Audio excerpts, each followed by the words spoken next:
I was halfway through my overpriced pasta when I saw her. Catherine Westfield, sitting alone at a corner table in Marcello's, the kind of restaurant where reservations are made 3 weeks in advance, and the bread basket costs more than my lunch used to. She was checking her phone. Again.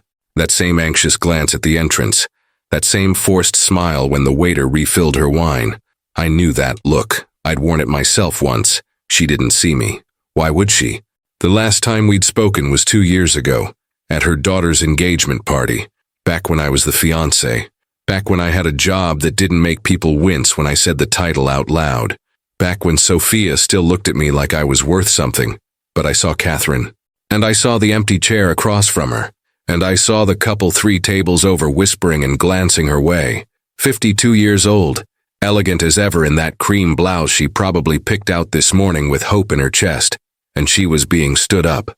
My ex-girlfriend's mother was being humiliated in public, and every second she sat there alone, that humiliation carved itself deeper.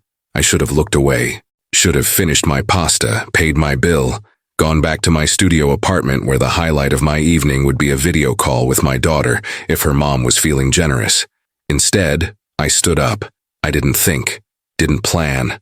I just walked across that restaurant like I had every right to be there, like I hadn't spent the last 18 months barely holding my life together, and I took the seat across from her. Before we continue, tell me in the comments where you're listening from. I love knowing how far these stories reach across the world. And if you believe connections like this deserve to be told, don't forget to hit that like button and subscribe. Now, let's see how one impulsive decision changed everything. Her eyes went wide when she recognized me. Not the polite surprise you give an acquaintance at the grocery store. Real surprise.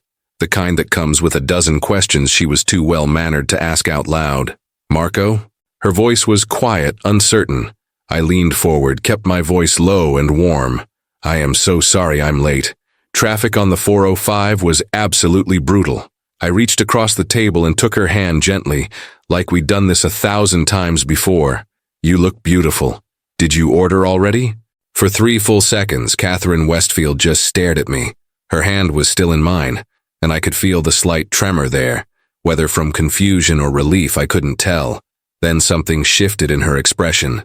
Understanding. Recognition of the lie I was offering her and the dignity it carried. No, she said softly, and her fingers squeezed mine just once. No, I was waiting for you. The waiter appeared like he'd been summoned. Young guy, probably working his way through culinary school, and the relief on his face was almost comical. Oh good, your party is complete. Can I start you folks with something to drink? I'll have what she's having, I said, nodding toward her wine glass. Catherine hadn't let go of my hand yet. Her thumb brushed across my knuckles. A silent thank you that hit harder than any words could have. When the waiter left, she finally released me. Marco, what are you? Just follow my lead, I said quietly. Please.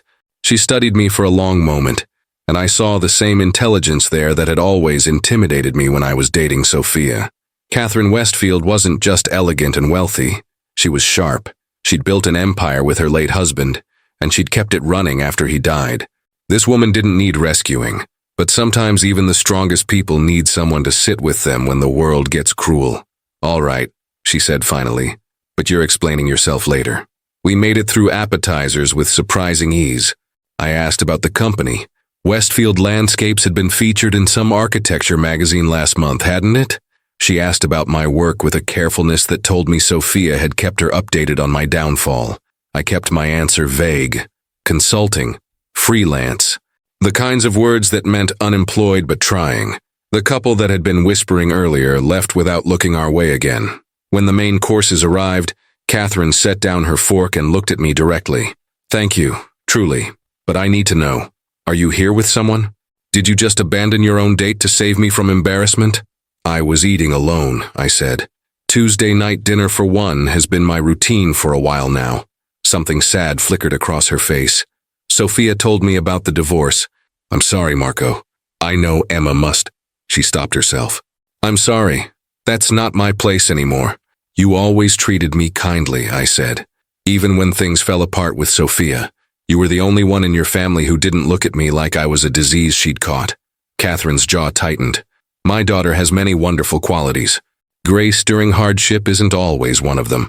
We both knew that was the kindest version of the truth she could offer. Can I ask who stood you up? I said. She laughed, but there was no humor in it. A friend of Daniel's, corporate lawyer, supposedly age-appropriate and financially stable. My son's words, not mine. She took a long sip of wine. He texted 20 minutes ago, emergency at the office, which is a polite way of saying he looked me up online, saw the widow label, and decided he wasn't interested in someone carrying that much grief. Then he's an idiot. He's pragmatic, Catherine corrected. I'm 52 years old, Marco. In the dating world, that makes me invisible unless I'm wealthy, and then I'm just a target. Tonight was supposed to be different. Daniel promised me this one was genuine. She shook her head. I should have known better. The bitterness in her voice was new. The Catherine I remembered had been composed, graceful, the kind of woman who could host 30 people for Thanksgiving and make it look effortless. This version, raw and tired, was someone I'd never seen before. Your kids are pushing you to date? I asked. My kids are pushing me to move on. She made air quotes with her fingers. It's been 3 years since Richard died. Apparently, that's the socially acceptable mourning period. They think I'm lonely. They think I need a man to feel complete again. She met my eyes. They're not entirely wrong, but they're not entirely right either. What do you need? The question seemed to catch her off guard. She opened her mouth, closed it, then laughed softly. I have no idea. Isn't that pathetic? It's honest. We finished dinner with easier conversation after that. She asked about Emma, 6 years old now, obsessed with drawing and convinced that horses were just big dogs. I told her about the custody arrangement that barely counted as an arrangement. Every other weekend, supervised visits only, because Sofia's lawyer had argued that my financial instability made me a risk. Catherine's expression hardened when I said that. That's absurd. You're her father. I'm her unemployed father living in a 400-square-foot studio, I said. The judge agreed with Sofia. What happened to the tech job? You were doing so well. Layoffs, wrong place, wrong time, wrong skill set when they restructured. I tried to keep my voice neutral, but even 2 years later it stung. I've been freelancing since then, but it's not steady enough to convince a family court judge that I can provide a stable home. We split the bill, her insistence, not mine, and walked out into the cool Los Angeles evening. The valet brought her car around first. A sleek black Mercedes that probably cost more than I'd earned in the past year. She turned to me before getting in, and for the first time all evening, she looked uncertain. Marco, I don't know what you're going through right now, and I don't know why you did what you did tonight, but… She paused. Thank you. You gave me my dignity back when I needed it most. You never lost it, I said. Some coward just tried to take it. She smiled, and it was real this time. Then she got in her car, and I watched her drive away. I should have let it end there, should have walked to my own beat-up Honda and driven home feeling like maybe I'd done one good thing in an ocean of mistakes. But as I turned toward the parking lot, I heard heels clicking rapidly on pavement behind me. Marco, wait. Catherine was jogging, actually jogging in heels, back toward me, her car abandoned with the valet looking confused. She stopped in front of me, slightly breathless, and said the words that would change everything. I have a proposal for you. I thought she was going to offer me money, maybe a loan, maybe a pity job doing landscaping work for Westfield. I was already preparing the polite refusal in my head. Instead, Catherine said, I need a partner. I blinked. A business partner, a life partner. Fake one, she clarified quickly, seeing my expression. Look, I know this sounds insane, but hear me out. She glanced around the parking lot like she was checking for witnesses, then stepped closer. The board at Westfield doesn't take me seriously. They never have, not really. Richard ran the company, and I was the gracious wife who hosted events and smiled for photos. Now that he's gone, they treat me like I'm keeping his seat warm until they can push me out. You're the majority shareholder, I said. How can they push you out? They can't legally, but they can make every decision a battle. They can undermine me in front of clients. They can whisper that I'm not stable enough to lead, that I'm too emotional, too grief-stricken. Her voice was steady, but her hands weren't. Next month is our annual gala. Investors, clients, the whole industry. If I show up alone again, it confirms everything they whisper about me. The tragic widow who can't move on. So you need arm candy, I said slowly. I need credibility, she corrected. I need someone intelligent and presentable who can stand beside me and make me look like a woman who has her life together. Someone who can talk business without sounding rehearsed, who can make me laugh in front of the right people, who can make them stop seeing me as Richard's widow and start seeing me as Catherine Westfield, CEO. My mind was racing. And you're asking me because you're kind, because you proved tonight that you'll show up when it matters, because you're desperate enough to consider this, and I'm desperate enough to ask. She took a breath. And because I can help you too. There it was, the transaction. I have lawyers, Marco. Good ones. The kind who can argue custody cases and win. I have connections. I can make calls, get you consulting work that actually pays, help you build the financial stability you need. She held my gaze. 6 months. You accompany me to events we present as a couple, and in return, I help you get your daughter back. It was insane. Completely, utterly insane. It was also the first real hope I'd felt in 18 months. What about your kids? I asked. Sofia's going to lose her mind. Sofia doesn't get a vote in my life anymore, Catherine said, and there was steel in her voice now. Neither does Daniel. I've spent 3 years letting them manage my grief like it's a project they can solve. I'm done with that. And when the 6 months are over, we stage a quiet, amicable breakup. You'll have custody by then. I'll have proven my point to the board, and we both move on. She extended her hand like we were closing a business deal. No emotions, no complications, just 2 people helping each other survive.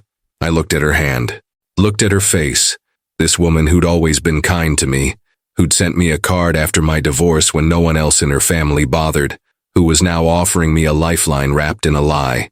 Emma's face flashed through my mind, the way she'd cried last Sunday when our supervised visit ended, the way she'd asked me why she couldn't come home with me, the way I'd had no answer that didn't break my heart. I took Catherine's hand. 6 months, I said. 6 months, she agreed. We shook on it there in the parking lot of Marcello's. 2 desperate people making a deal that felt like salvation and probably looked like a disaster waiting to happen. Neither of us knew yet just how right that second part would turn out to be. The first date was that Saturday. Catherine texted me an address in Brentwood and told me to dress business casual. When I pulled up to the house, calling it a house felt like calling the ocean a puddle. She was waiting outside in tailored slacks and a silk blouse that probably cost more than my rent. Remember, she said as I got out of the car, we've been seeing each other quietly for about 6 weeks. We met at a charity event. You're a technology consultant working on sustainable urban planning projects. That's vague enough to be impressive without inviting follow-up questions. Got it. Fake boyfriend with a fake impressive job. Marco. She gave me a look. This only works if you sell it. I'll sell it, I promised. Who am I meeting? Daniel and his wife, Melissa. They asked me to brunch, which means they're staging another intervention about my love life. She smoothed her blouse needlessly. Let's give them something to intervene about. Daniel Westfield was everything I remembered.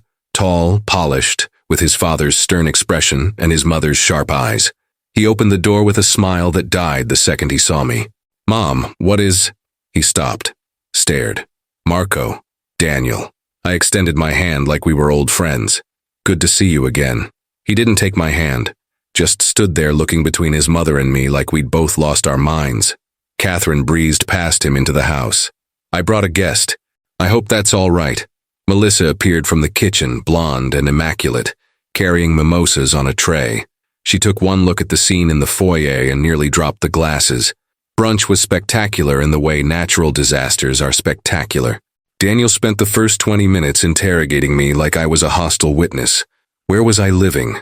What was I doing for work? Wasn't I engaged to his sister? Didn't I have a daughter? Catherine answered half the questions before I could, her voice pleasantly firm. Marco and Sofia broke up 2 years ago, as you well know. He's doing consulting work in sustainable development.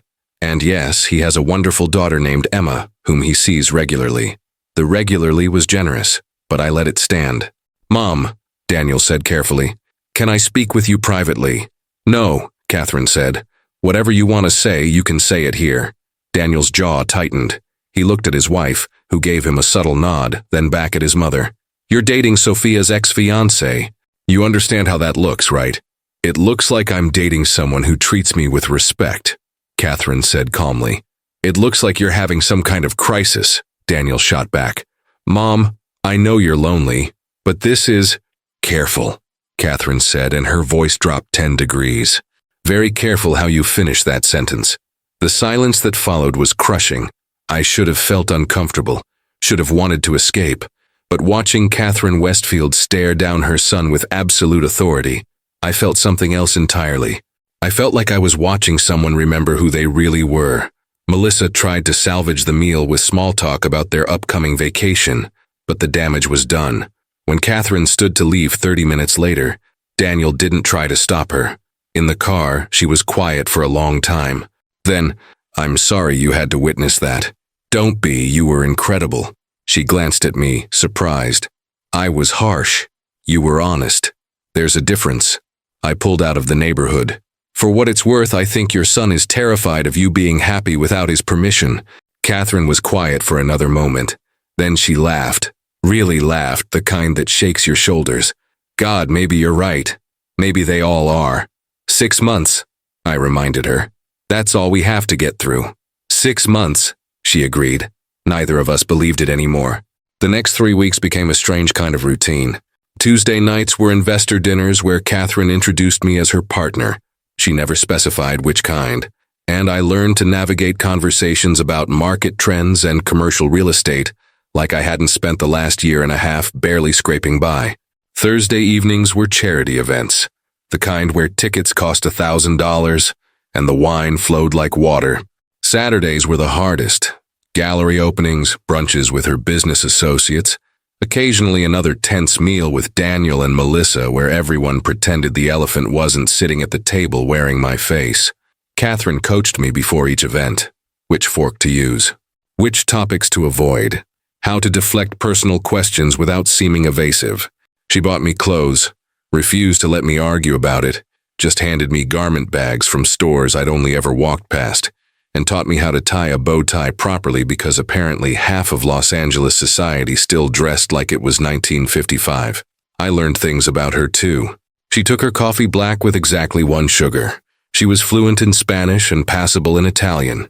She'd wanted to be an architect before she met Richard, had even completed 2 years at USC before his landscaping business took off, and she'd stepped in to manage the operations side.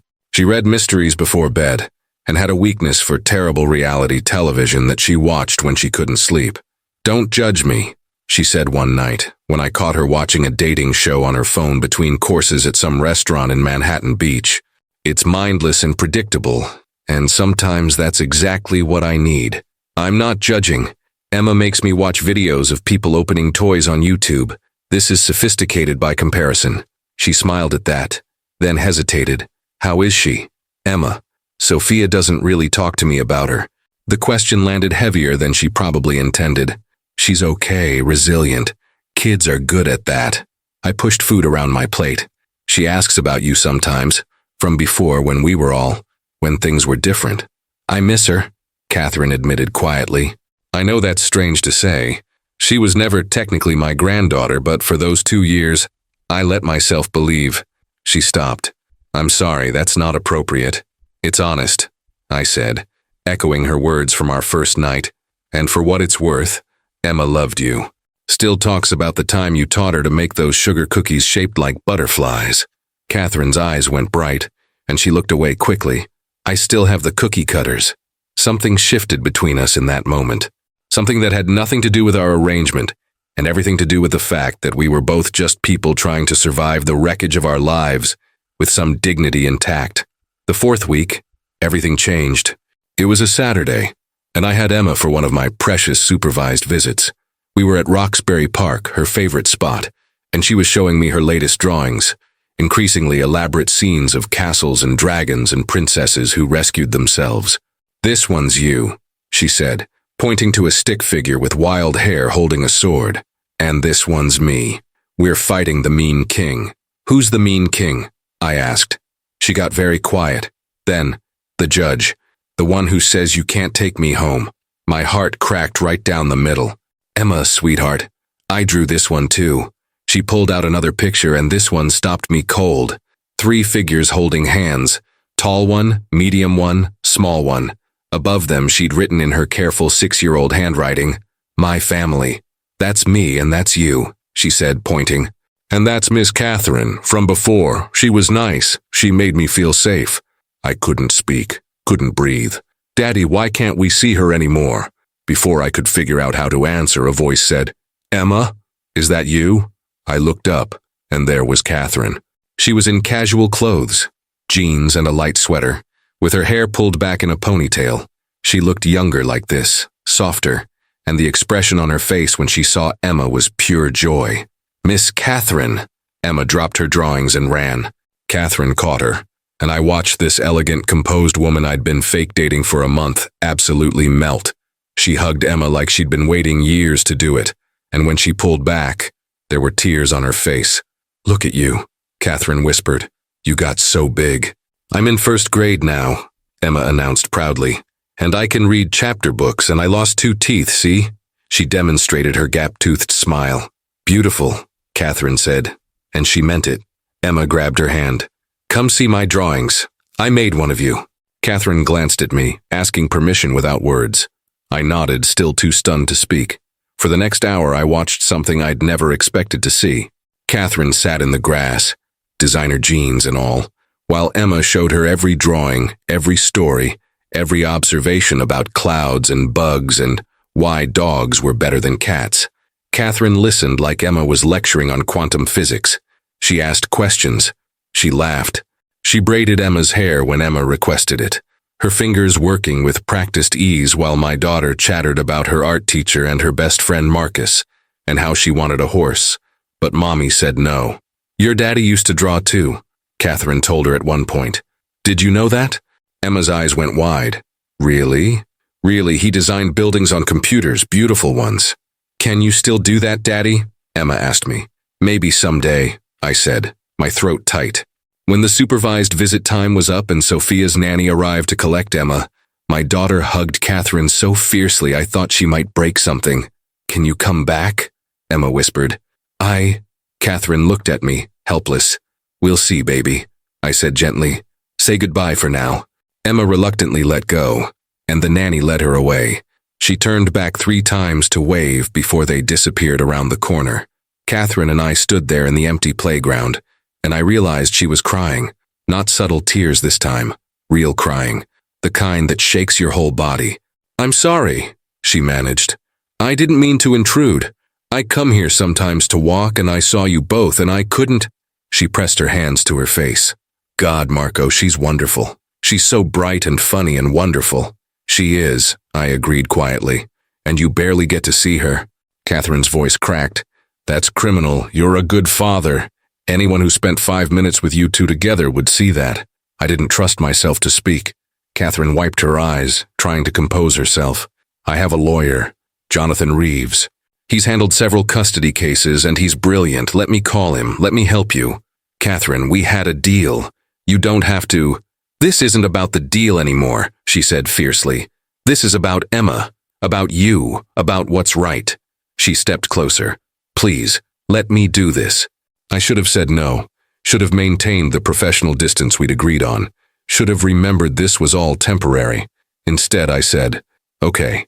Jonathan Reeves was everything Catherine promised, sharp, strategic, and completely unimpressed by Sofia's lawyer's tactics. Within 2 weeks, he'd filed motions challenging the supervised visit arrangement and requesting a custody evaluation. "You have steady consulting income now," he told me in his downtown office. "Ms. Westfield's character reference carries significant weight, and the evaluator will see what the judge didn't. You're a present, engaged father who's been systematically denied access to his daughter." "How long?" I asked. "Court date is set for 3 months from now, but I'm optimistic, Marco. Very optimistic. 3 months. Right at the end of our 6-month arrangement." I didn't want to think about what that meant. The charity gala was the following Saturday. Black tie, 500 guests, the kind of event where Catherine needed to shine. She'd been nervous all week, triple-checking seating arrangements and auction items and speeches. "You'll be fine," I told her, as we pulled up to the Beverly Wilshire. "Easy for you to say. You're not the one the board is watching like a hawk. Then give them something to watch." She looked at me and something in her expression shifted. "What do you mean?" Stop trying to be what they expect. Stop trying to prove you're Richard's worthy successor. Just be Catherine. I straightened my bow tie. The woman who built an empire while raising 2 kids. The woman who spots bullshit from a mile away. The woman who sat in the grass for an hour with a 6-year-old and made her feel like the most important person in the world. Be her. Catherine stared at me for a long moment. Then she kissed my cheek. Quick, impulsive, and completely off script. Thank you, she whispered. The gala was a spectacle. Crystal chandeliers and string quartets and champagne that probably cost more per bottle than my monthly groceries. Catherine worked the room like she was born to it, and I stayed close, her anchor in the chaos. The board members were there, of course. 3 men in their 60s who looked at Catherine with thinly veiled condescension and looked at me like I was a puzzle they couldn't solve. So you're the new boyfriend. One of them, Gerald something, said when Catherine excused herself to the restroom. Technology consultant, I hear. Sustainable urban planning, I said smoothly. Helping cities integrate green infrastructure. Profitable field? Meaningful field, I corrected. But yes, it pays well enough. He studied me over his whiskey. Catherine seems different lately. More confident.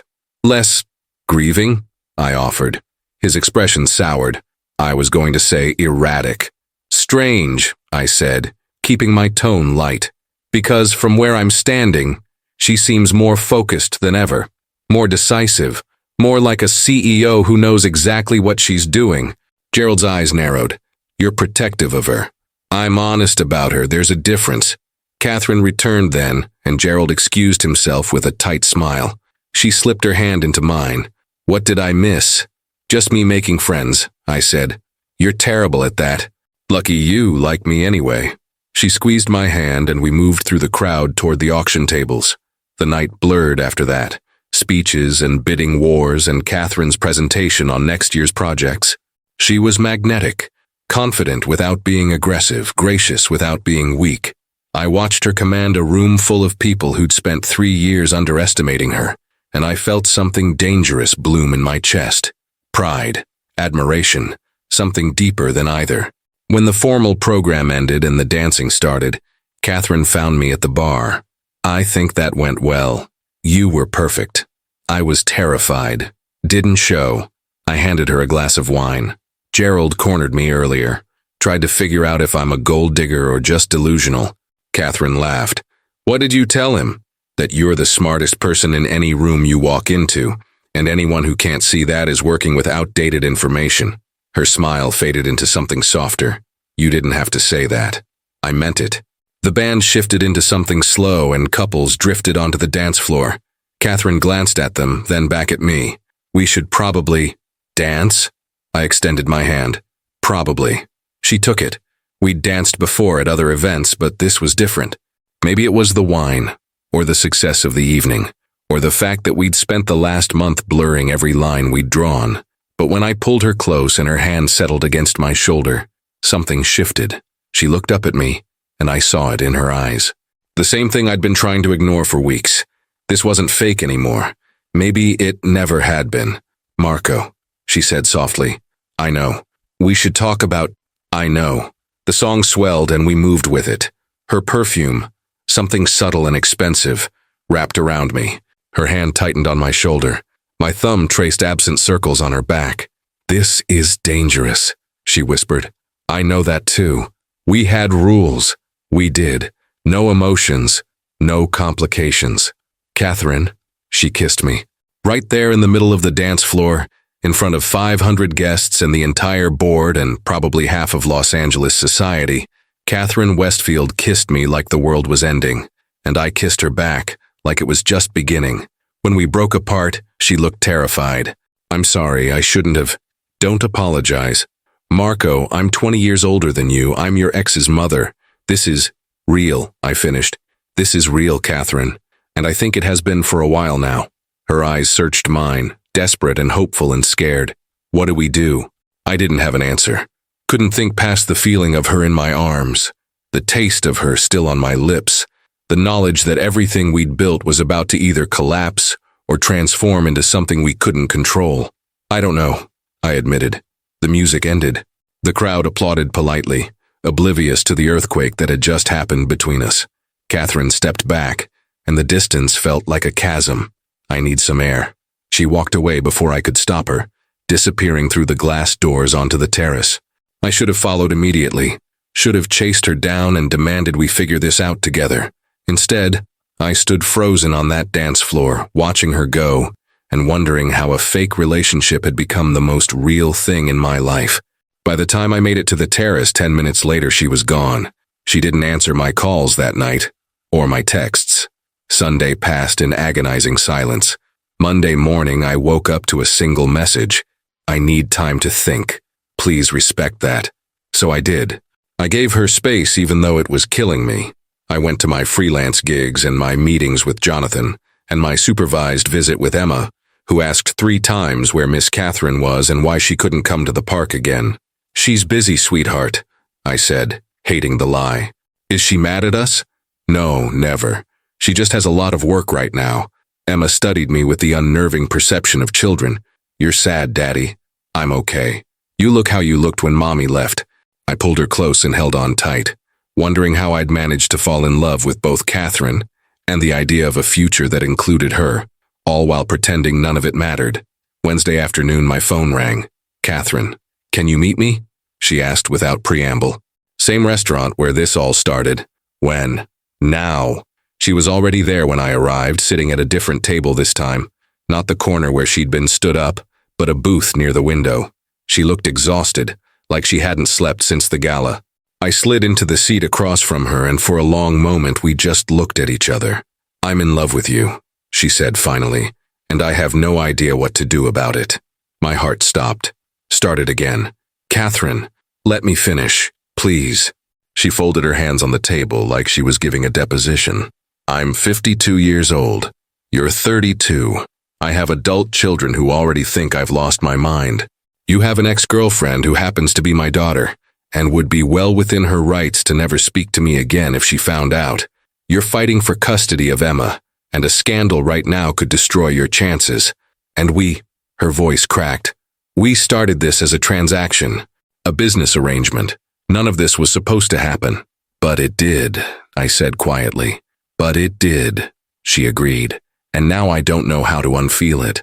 I don't know how to go back to pretending this is just convenient. I don't know how to look at you and not want." She stopped, shook her head.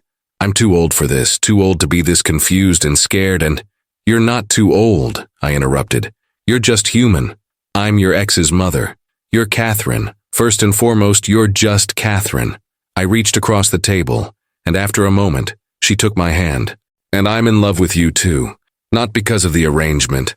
Not because you're helping me with custody. I'm in love with the woman who sits in the grass with my daughter. The woman who stared down her son when he tried to make her feel small. The woman who kisses me in front of 500 people because she couldn't pretend anymore." Tears spilled down her cheeks. "This is impossible. Probably. Your custody case. Jonathan says we're in a strong position. And if being with you hurts that, then the system was rigged anyway. My children are adults who need to accept that you get to make your own choices about your life." I tightened my grip on her hand. "Catherine, I spent 2 years in a relationship where I was never enough. Never successful enough, never ambitious enough, never whatever Sofia decided I should be that week. And then I lost everything. My job, my home, my daughter, and I thought that proved her right. That I really was just insufficient." "You're not," Catherine said fiercely. "I know that now. Because you see me, the real me. Not the consultant or the fake boyfriend or the tragic divorced dad. Just Marco. And somehow, impossibly, that's enough for you." I pulled her hand to my lips. "So yes, this is complicated. Yes, people are going to judge. Yes, it might blow up in our faces. But Catherine, I would rather have 6 real months with you than 6 fake years with anyone else." She was really crying now, and she didn't seem to care who saw. "What do? We figure it out," I said. "Together. No more rules about emotions. No more pretending this is temporary. We figure out what we want this to be, and then we fight for it." She studied me for a long moment. Then she stood up, came around to my side of the booth, and kissed me like she was claiming her right to do it. When she pulled back, she was smiling through her tears. 6 months wasn't nearly enough time. Then let's renegotiate the contract. She laughed, and it was the most beautiful sound I'd ever heard. We stayed at that restaurant for 3 more hours, talking through everything we'd been too scared to say. The age gap, the family drama, the custody implications, the fact that we'd only been together, even fake together, for 5 weeks, and this felt both too fast and completely inevitable. "I want to tell Emma," I said at one point. "Not right away, but soon. She already cares about you. She deserves to know this is real." "And Sofia?" Catherine asked quietly. "One crisis at a time," I said. "But yes, eventually we'll have to tell her." Catherine nodded slowly. "She's going to be furious." "She's going to be Sofia," I corrected. "But that's her choice to make, not ours." We left the restaurant as the sun was setting, and this time when we walked to the parking lot, I pulled her close and kissed her properly. No audience, no performance, just us. "Come home with me," she said softly. "Catherine, not for...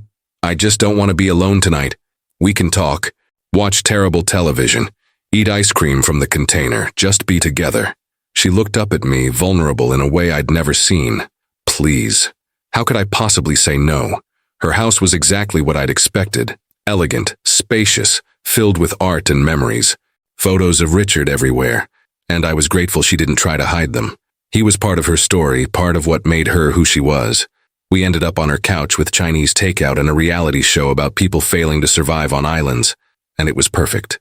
She fell asleep with her head on my shoulder halfway through the 2nd episode, and I stayed perfectly still, not wanting to wake her. This was what I'd been missing. Not the fake glamour of charity galas or investor dinners. Just this, the simple intimacy of being with someone who felt like home. My phone buzzed with a text from Jonathan. Judge reviewed the motions. Looking good. Evaluation scheduled for next month. I looked down at Catherine, sleeping peacefully for the first time in probably weeks, and thought about Emma's drawing, the 3 figures holding hands.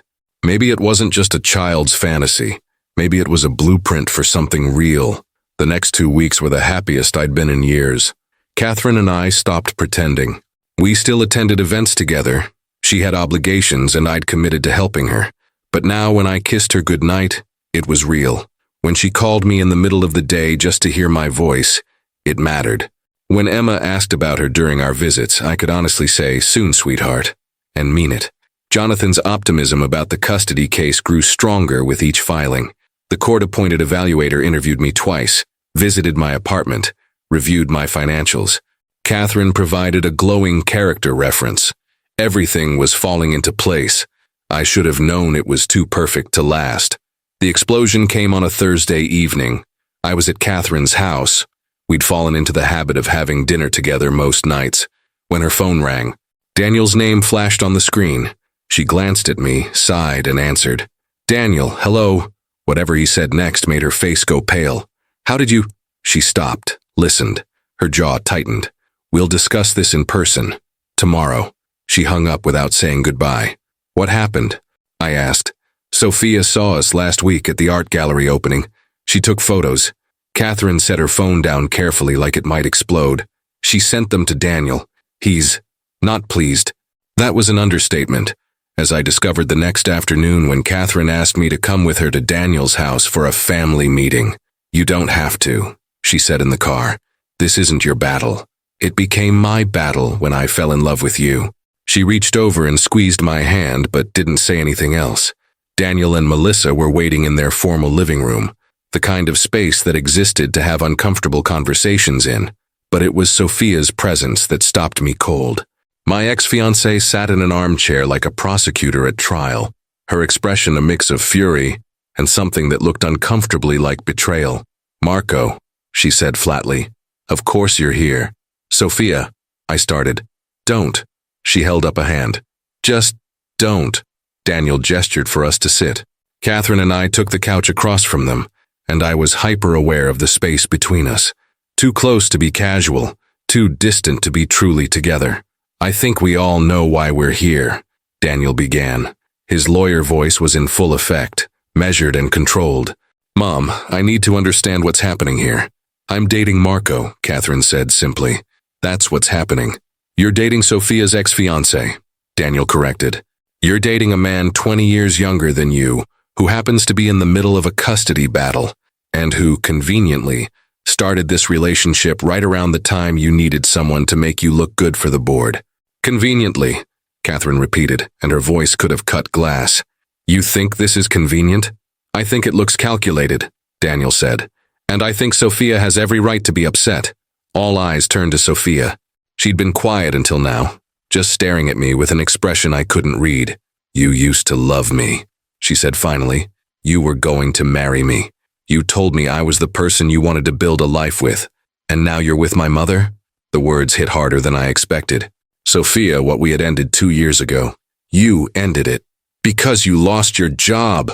Her composure cracked. Because you couldn't provide the life we'd planned. I didn't stop loving you, Marco. I just couldn't. She shook her head. And now you're with her. Someone who has everything I couldn't give you. Everything you couldn't give me. That's not what this is, I said. Then what is it? She leaned forward. Explain to me how you go from wanting to marry me to dating my mother. Explain to me how that's not twisted. Because I'm not dating your mother to replace you, I said, forcing myself to stay calm. I'm dating Catherine because she's Catherine. Because she's kind and brilliant and strong. Because she makes me want to be better. Because when I'm with her, I finally feel like I'm enough exactly as I am. That's beautiful, Sofia said acidly. Did you practice that? Sofia. Catherine's voice cut through the tension. That's enough. Enough? Sofia turned on her mother.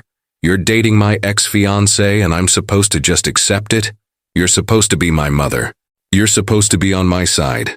I am on your side, Catherine said. I always have been. But being on your side doesn't mean I give up my own life to make you comfortable. This isn't about comfort. It's about respect. It's about basic boundaries. Sofia's voice rose. Dad's been gone for 3 years and you've barely dated anyone. Then suddenly you're with Marco, the man I was going to marry? You don't think that's a problem? Your father would want me to be happy, Catherine said quietly. Don't you dare. Sofia stood up, shaking. Don't you dare use Dad to justify this. He would be horrified. The words hung in the air like poison. Catherine's face went white. For a moment I thought she might cry. Instead, she stood up slowly, with the kind of dignity I'd come to associate with her. Your father, she said, her voice trembling but controlled, spent 30 years loving me, supporting me, believing in me even when I didn't believe in myself. And you know what he told me 3 days before he died, when he could barely speak? She looked directly at Sofia. He said, don't stop living when I'm gone. Promise me you'll find joy again. Sofia's eyes filled with tears. I mourned him. I mourned him for 3 years while you and Daniel pushed me to move on because my grief made you uncomfortable. And now that I've finally found something real, something that makes me feel alive again, you're telling me it's wrong because it doesn't fit your narrative of who I'm allowed to be. Catherine's voice broke. I'm 52 years old, Sofia. I'm not asking for your permission. I'm asking for your understanding. I can't give you that, Sofia whispered. Not with him, not with Marco. The silence that followed was devastating. Melissa cleared her throat uncomfortably. Maybe we should all take some time to… No, Daniel interrupted. This needs to be addressed now. Mom, I agree with Sofia. This relationship is inappropriate. It's damaging to our family reputation. It's confusing for everyone involved. And frankly, it makes you look desperate. Daniel, Melissa gasped. But the damage was done. Catherine flinched like she'd been slapped. I'd been quiet until then, trying to let Catherine handle her family on her own terms. But watching them tear her apart, watching them try to make her feel ashamed for being happy, something in me snapped. You want to know what's desperate? I said, standing up. Treating your mother like she's your employee, like she needs board approval to have feelings, like she owes you her loneliness because acknowledging her happiness makes you uncomfortable. Marco, Catherine said softly, but I couldn't stop. She spent 3 years putting everyone else first. You, Daniel, your kids, the company, the memory of your father. When does she get to put herself first? When does she get to be Catherine instead of your mother or Richard's widow or the CEO who has to prove she's worthy? And you're the answer? Daniel shot back.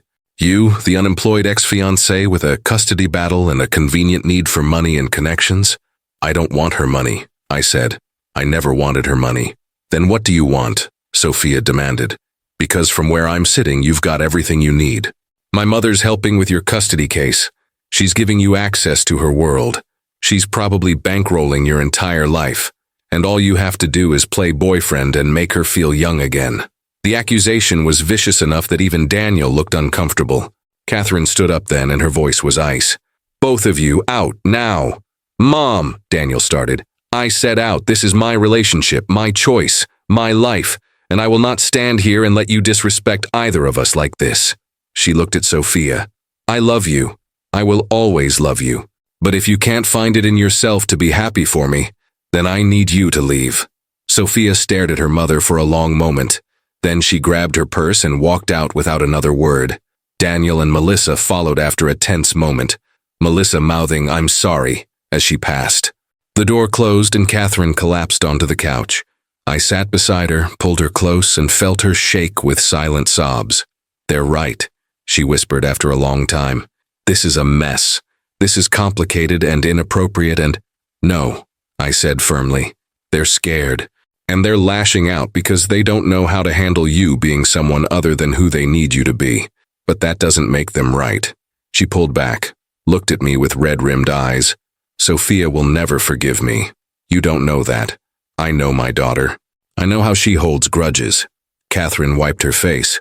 And Daniel's right about one thing. This affects your custody case.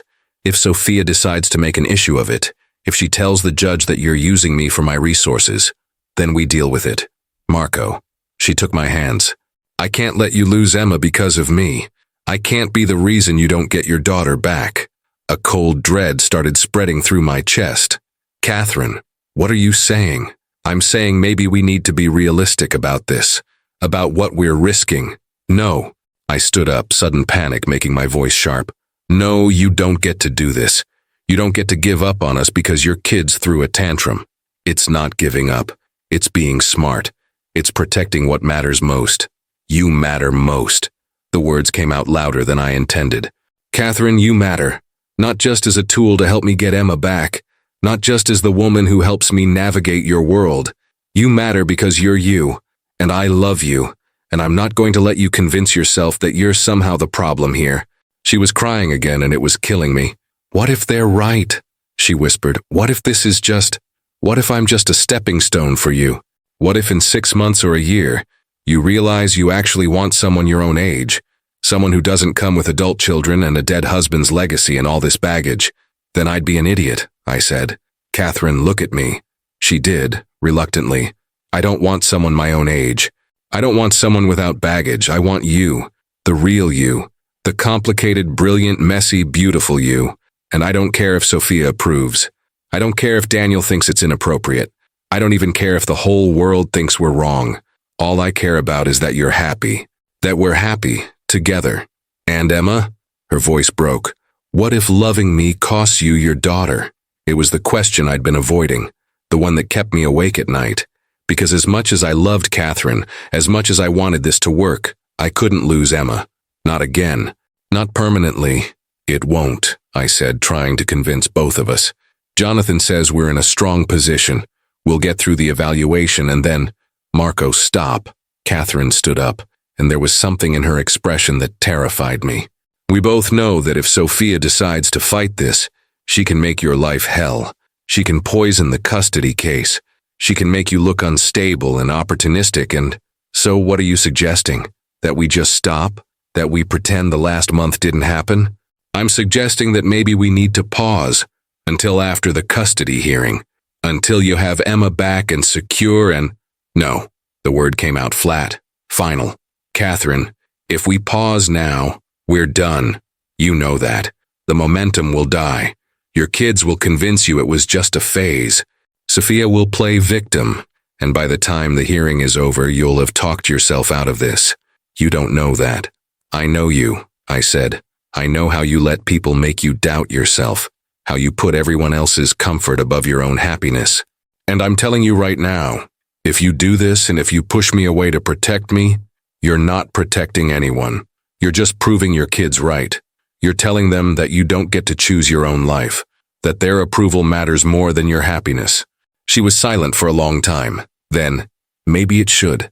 The words hit like a physical blow. What? Maybe their approval should matter more, Catherine said. and her voice was hollow. Maybe I'm being selfish. Maybe this is my midlife crisis or my grief manifesting in unhealthy ways or... Stop it. I grabbed her shoulders, forced her to look at me. Stop letting them convince you that being happy is selfish. Stop letting them make you small.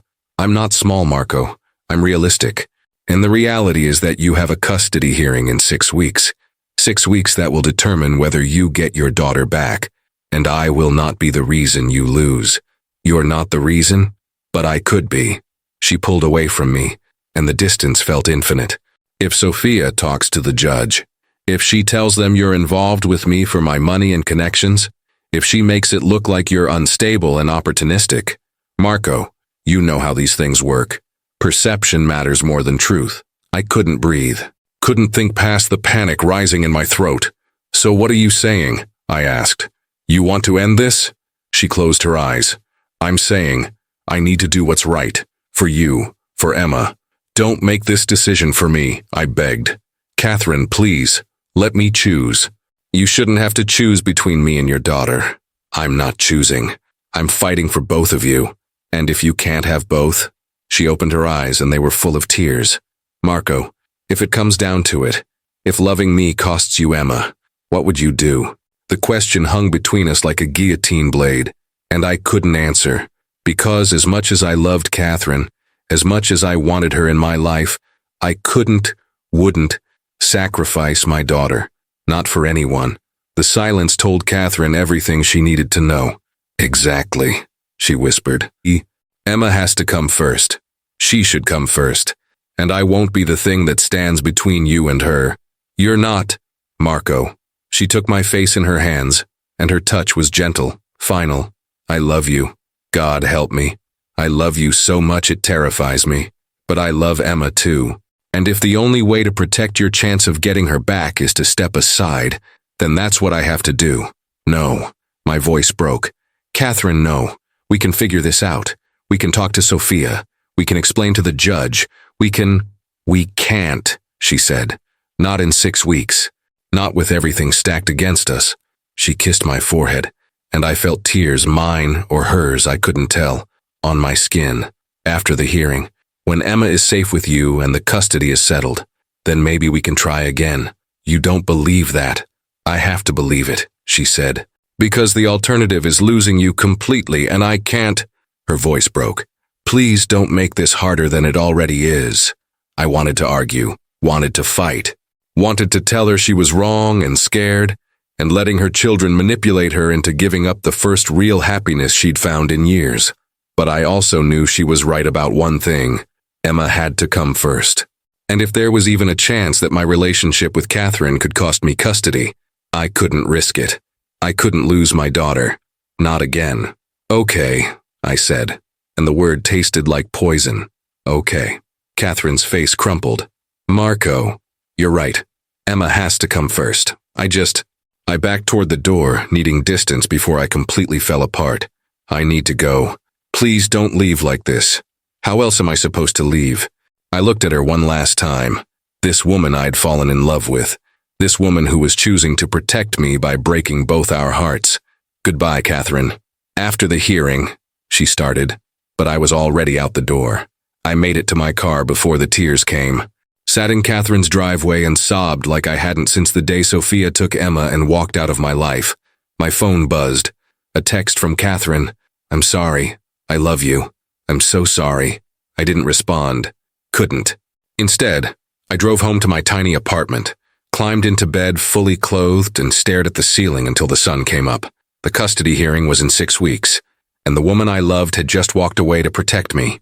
The terrible part was, I understood why. The worst part was I wasn't sure we'd ever find our way back. The next 6 weeks were the longest of my life. I threw myself into preparing for the custody hearing. Jonathan coached me through practice testimony, helped me organize financial documents, scheduled the home evaluation.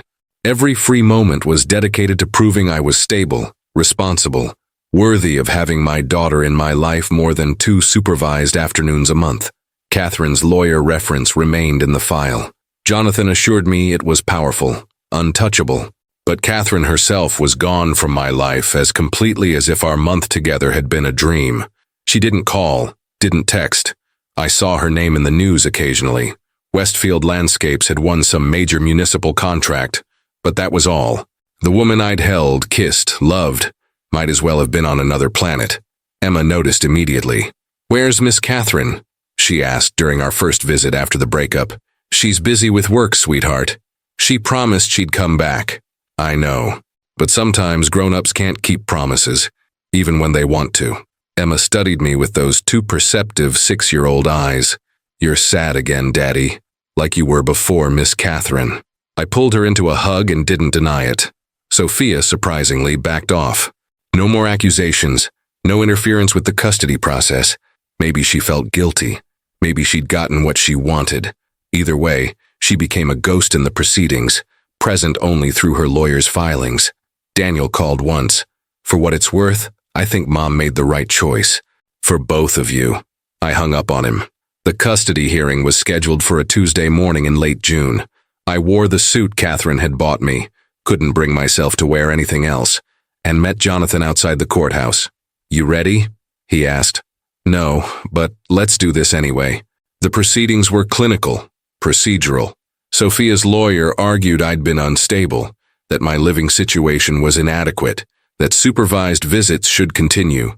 Jonathan systematically dismantled each argument with documentation, references, the evaluator's glowing report. The judge, a woman in her 50s with kind eyes and a no-nonsense demeanor, asked me directly, "Mr. Torres, can you provide a stable home environment for your daughter?" "Yes, Your Honor. I have steady income, a safe apartment, and most importantly, I love my daughter more than anything in this world. She's the reason I wake up every morning. She's the reason I fought to be here today." "And the relationship with Ms. Westfield?" the judge asked, glancing at papers. "The character reference mentions you two were dating. Is that relationship ongoing?" My throat tightened. "No, Your Honor. It ended several weeks ago." "May I ask why?" Jonathan objected, irrelevant to custody, but I answered anyway. "Because she was protecting me. She knew Sofia might use our relationship against me in this hearing, and she loved my daughter enough to step aside so I could fight for her without that complication." My voice cracked. That's the kind of person Catherine Westfield is. She put Emma first, even when it cost her everything. The judge was quiet for a moment. Then she nodded and made a note. 2 hours later, she delivered her ruling. "I'm granting Mr. Torres joint custody with a 50-50 split.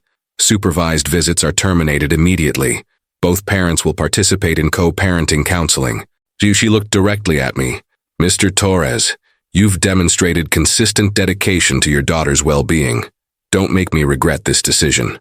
"I won't, Your Honor. Thank you." I walked out of that courthouse with custody papers in hand and tears streaming down my face. Jonathan clapped me on the shoulder. "Congratulations, you deserve this." "We did it," I said, still not quite believing it. "You did it. I just filed the paperwork." I called Emma's school immediately. Sofia had agreed I could pick her up today. Our first afternoon as real father and daughter again. Not supervised visits with watchful eyes. She ran into my arms so hard we both nearly fell over. "Daddy, they said you're taking me home. To your home." "That's right, baby.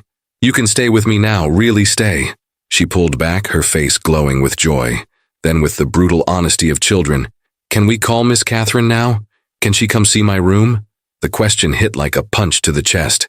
"Emma, I told you. She's very busy." "You're lying." Emma's face scrunched up, not angry but confused, hurt. "You said people who love each other stay together. You said that when Mommy left, remember? You said the problem wasn't love, it was other stuff. But you love Miss Catherine. I know you do. I saw how you looked at her. It's complicated, sweetheart.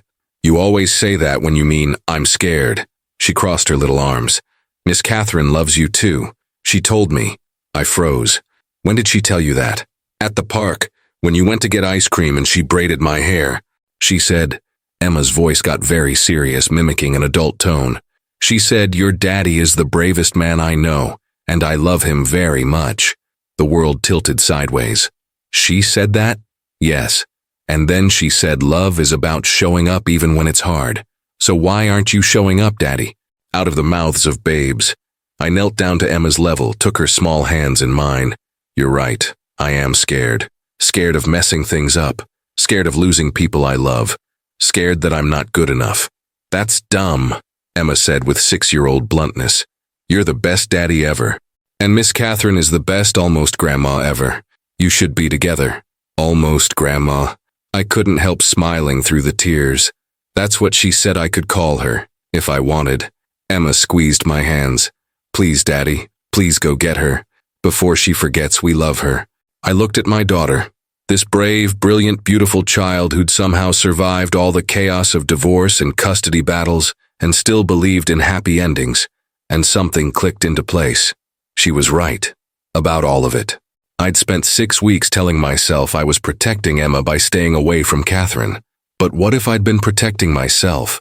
What if I'd used the custody hearing as an excuse to avoid the terrifying vulnerability of fighting for something real? Catherine had stepped aside because she loved us. Now it was my turn to step up for the same reason. Okay, I said, okay, let's go get her. Emma's shriek of joy could probably be heard 3 blocks away. I had no plan, no speech prepared, no grand gesture organized. I just knew that Westfield Landscapes was hosting their annual summer gala that evening, the same event where Catherine would give a memorial speech honoring Richard's legacy. She'd mentioned it months ago, back when we were still pretending our relationship was fake. We can't just show up, Emma said as I drove toward the venue. That's a fancy party. I know. Do you even have a ticket? No. Daddy, you're bad at plans.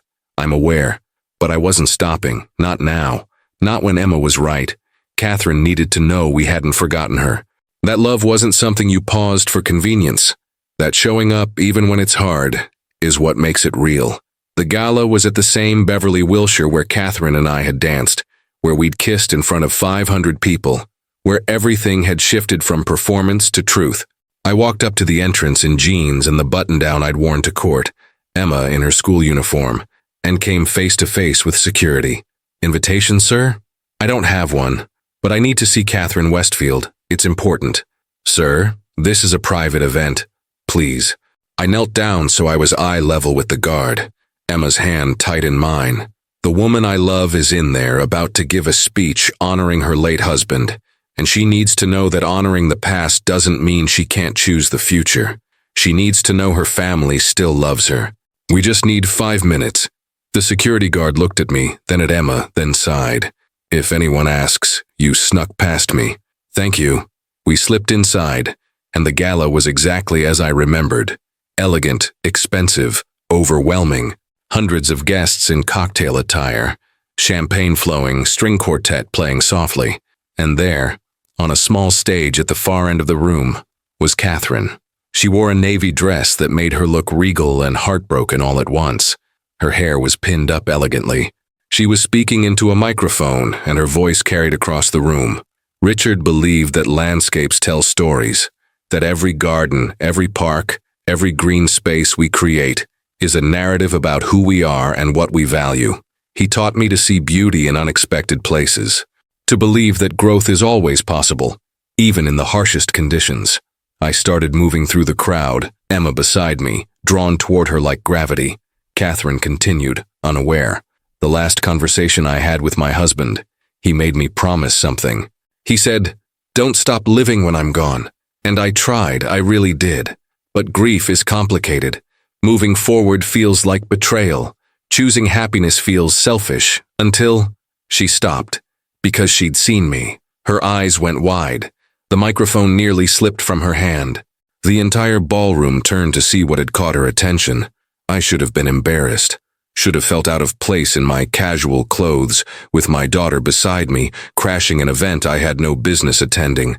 Instead, I just kept walking until I was standing at the base of the stage, looking up at her.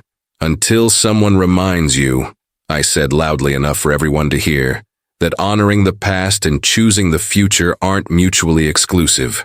Dead silence. 500 people holding their breath. Catherine's hand went to her mouth. Marco, what are you? I got custody, I said. Joint custody. 50-50. Emma's with me now. Really with me. Tears spilled down Catherine's cheeks. That's wonderful. And the first thing my daughter asked me, I interrupted, was when we could see you.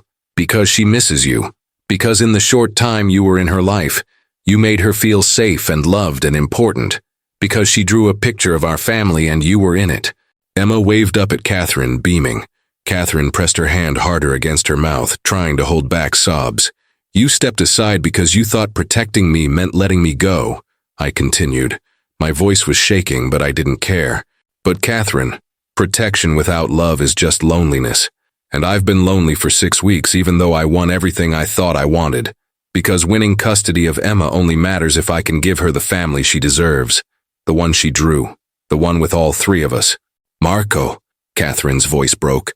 I love you, I said. Not because you helped me. Not because you gave me access to your world. I love you because you're brave and brilliant and kind. Because you see me. Because you make me believe I'm enough exactly as I am. And I don't care about the age gap. I don't care about Sofia's opinion or Daniel's judgment, or what anyone in this room thinks. I climbed onto the stage, probably breaking a dozen event protocols, and stood directly in front of her.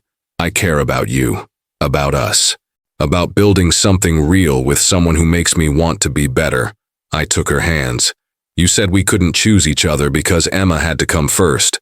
But Catherine, choosing you is choosing Emma, because she loves you, because you make our little family feel whole, because she's known since the beginning what took me too long to figure out, that you belong with us.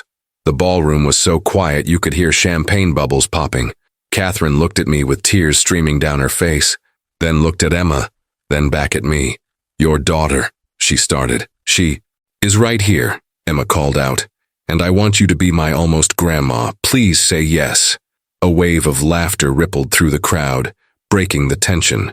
Catherine laughed too, through her tears, and it was the most beautiful sound I'd ever heard. I thought I was protecting you, she whispered. You were protecting yourself, I said gently, from judgment, from risk, from the terrifying possibility that this might actually work. I squeezed her hands. But Catherine, I'm standing here in front of 500 witnesses telling you that I choose you. Every complicated, beautiful, terrifying part of you. So the only question left is, do you choose me back? For a moment, she just stared at me. Then she turned to the crowd, still holding the microphone, and said, Richard made me promise I'd keep living, and I thought that meant dating politely, moving on gradually, doing what everyone expected. Her voice strengthened. But he didn't say exist, he said live. And living means choosing joy, even when it's inconvenient. Choosing love even when it's complicated.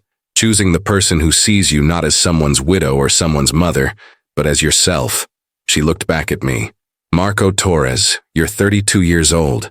You have a 6-year-old daughter and an ex-girlfriend who happens to be my own child.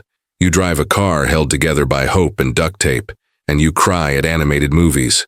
You're also the kindest, bravest, most genuine man I've ever met. And yes, I absolutely choose you back. She kissed me in front of everyone, and the ballroom erupted in applause.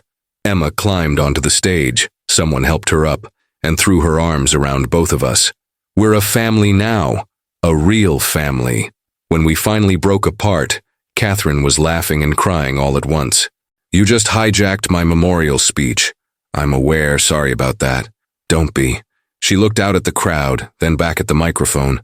Richard would have loved this. He always said the best stories are the ones we don't see coming. More applause. Someone whistled. Catherine handed the microphone to a very confused event coordinator and turned back to me. I have about 100 questions, starting with how you even got in here.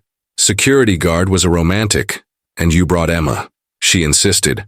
Also, she called me dumb for not fighting for you. Catherine laughed and knelt down to Emma's level. Hi, sweetheart. Hi, Miss Catherine, I missed you. I missed you too, so much. Catherine pulled her into a hug, and Emma clung to her like she was afraid to let go. Can we go get ice cream now? Emma asked. All 3 of us? Absolutely, Catherine said. We left the gala together. Catherine didn't even bother with a proper exit, just grabbed her purse and walked out holding my hand with Emma between us. Behind us I heard murmuring, laughter, probably a few scandalized whispers. I didn't care, neither did Catherine. In the parking lot, Emma held both our hands and swung between us like kids do, humming happily. I should warn you, Catherine said. Sofia's going to have thoughts about this. Let her have them. And the board will definitely gossip. They were already gossiping, and we still haven't figured out logistics. Where we live, how to blend our lives, what we tell people. I stopped walking, pulled her close, and kissed her until she stopped listing problems. We'll figure it out, I said. Together. That's what people who love each other do. Emma tugged on both our hands. Ice cream, you promised. So we went for ice cream. 3 people who'd all been broken in different ways, finding wholeness in the most unexpected configuration. 3 months later, Emma started calling Catherine Grandma Cat without any prompting. Catherine cried the first time and pretended she had allergies. 6 months later, I moved into Catherine's house. Emma got her own room, painted the exact shade of purple she'd been dreaming about, with space for all her drawings and books and the collection of stuffed horses Catherine kept accidentally buying her. Sofia came to visit eventually. The conversation was tense, painful, full of things that couldn't be unsaid, but she saw how happy Emma was. She saw how Catherine glowed in a way she hadn't since Richard died, and slowly, grudgingly, she started to accept it. I don't understand it, she told me one afternoon when she came to pick up Emma, but I can see that you love her. Actually love her. I do. And Mom seems lighter, like she's been holding her breath for years, and finally remembered how to exhale. She's remarkable, I said. Sofia studied me for a long moment. Take care of her, Marco. She acts tough, but she's more fragile than people think. I know, I will. It wasn't forgiveness exactly, but it was a start. Daniel took longer. But the day Emma drew him a picture that said, Uncle Daniel is part of my big family now, and Catherine framed it in her office. Something in him softened. He showed up for Sunday dinners. He stopped making comments about the age gap. He even asked for my advice on a tech integration problem at work. Family, it turned out, was something you built, not something you were born into. A year after the gala, Catherine and I were having coffee in her kitchen, our kitchen now, when Emma ran in waving a paper. I made something for school. We had to draw our family and write about them. She held up the picture, 3 figures holding hands, Catherine, Marco, Emma. Around them she'd drawn flowers, butterflies, a house, a dog we didn't actually have yet but she was campaigning for. Below it she'd written in careful first-grade printing, My family is different than most families, but that's okay. Love doesn't have rules. My grandma taught me that. Catherine's eyes filled with tears. Emma, this is beautiful. Can we hang it in your office? So everyone knows we're a real family? Absolutely. After Emma ran back to her room, Catherine looked at me across the kitchen table. Do you ever regret it? Taking that seat beside me at Marcello's? Every day, I said. Her face fell. I regret that I didn't do it sooner, I finished. I regret the time we wasted, the weeks we spent apart because we were scared. But this? Us? Never. She came around the table and sat in my lap, her arms around my neck. I love you, Marco Torres. I love you too, Catherine Westfield. Westfield Torres, she corrected with a small smile. If you ever ask me to marry you, that is. Is that a hint? It's a very obvious hint. I kissed her, long and slow and full of promise. Then I guess I'd better start planning. Emma appeared in the doorway. Are you guys being gross again? Absolutely, I said. Ugh, grown-ups are weird. And what she was smiling as she said it. Later that night, after Emma was asleep and Catherine and I were curled up on the couch watching her terrible reality television, she said quietly, Thank you. For what? For not giving up. For fighting for us even when I tried to push you away. For teaching me that second chances don't have age limits. You taught me that, I said. I was just paying attention.